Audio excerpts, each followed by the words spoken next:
संभल में हुई हिंसा की आड़ में खासकर सपा व कांग्रेस पार्टी यहाँ मुस्लिम वोट को रिझाने में लगी है।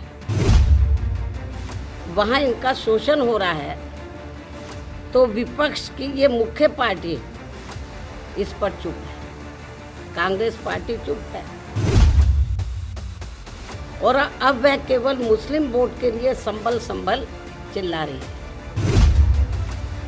इस मामले में कांग्रेस, सपा व इनके समर्थक दल एक ही थाली के चट्टे बट्टे हैं।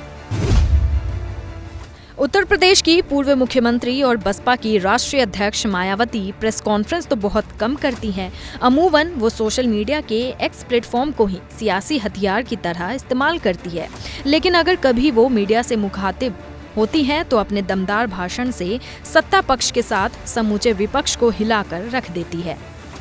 इस बार भी मायावती ने काफी दिनों बाद लखनऊ में प्रेस कॉन्फ्रेंस रखी, लेकिन सत्ता पक्ष को नहीं, विपक्ष को जमकर सुना गई।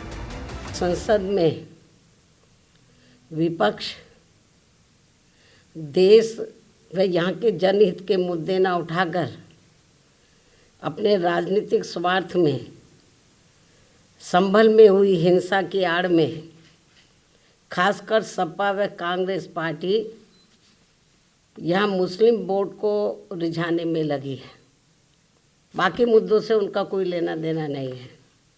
इतना ही नहीं बल्कि ये पार्टियाँ मुस्लिम समाज को भी अर्थात तुर्क व नॉन तुर्क को भी वहाँ आपस में लड़ा रही हैं संभल में, जिससे मुस्लिम समाज को भी सतर्क रहना है।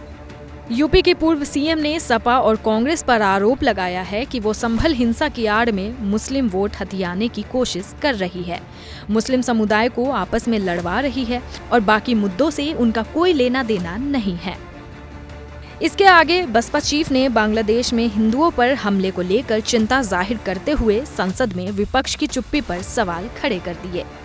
इससे भी ज़्यादा दुख की बात यह है कि जिनकी बदौलत से संसद में दलित वर्ग के सांसद पहुँचे हैं, मेंबर पार्लियामेंट पहुँचे हैं, वो भी अपनी अपनी पार्टियों के आकाओं को खुश करने के लिए दलित उत्पीड़न के मुद्दों पर अधिकांश चुप ही बैठे हैं।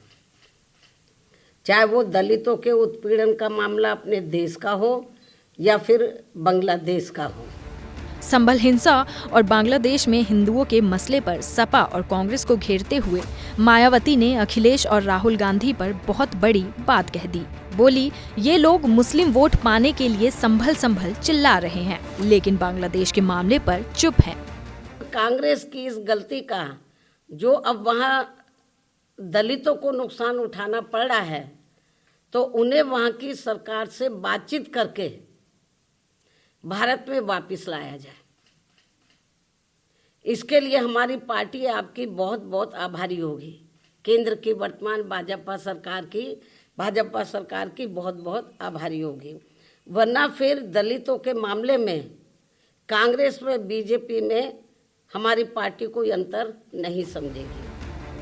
प्रेस कॉन्फ्रेंस के दौरान मायावती ने केंद्र की मोदी सरकार को बांग्लादेश की सरकार से बातचीत कर पीड़ित लोगों को भारत लाने की मांग कर दी। वहाँ इनका शोषण हो रहा है तो विपक्ष की ये मुख्य पार्टी इस पर चुप है, कांग्रेस पार्टी चुप है और अब वह केवल मुस्लिम वोट के लिए संभल संभल चिल्ला रही है। इस मामले में कांग्रेस, सपा व इनके समर्थक दल एक ही थाली के चट्टे बट्टे हैं। सुना, बसपा चीफ अखिलेश और राहुल की पार्टियों को तो दम भर सुना रही है, लेकिन बीजेपी को उन्होंने एक लफ्ज नहीं कहा और नसीहत देते हुए ये जरूर कह दिया कि बांग्लादेश के मामले पर सख्त कदम उठाने पर बसपा केंद्र सरकार की आभारी रहेगी।